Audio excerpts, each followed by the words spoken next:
So guys, if you don't want to pay for ChatGPT Plus, if you don't want to pay for ChatGPT Plus, then don't worry, I have a second solution for you. And it's not what you expect probably, but I think there's a lot of capabilities you have. In fact, ChatGPT 4, if you don't want to pay for it, I have we have or this this tool I'm going to show you has ChatGPT 4. So let me show you.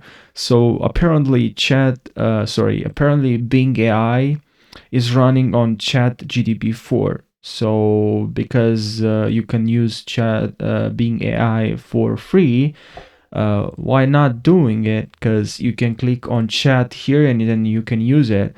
Make sure you click on there's an option here to click on, I don't know what it's called, I forgot what it's called, but you have to wait or click on a wait list, something like that.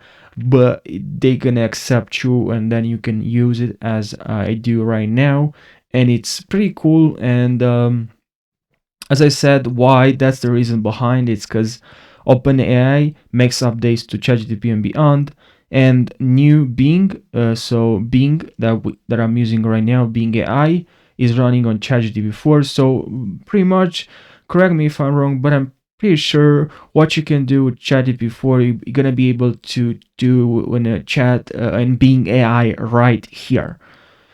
Probably there are some differences, but I hope this video helped you. And if you have any suggestions for the next video, please let me know in the comments section. I hope you can have a fantastic day.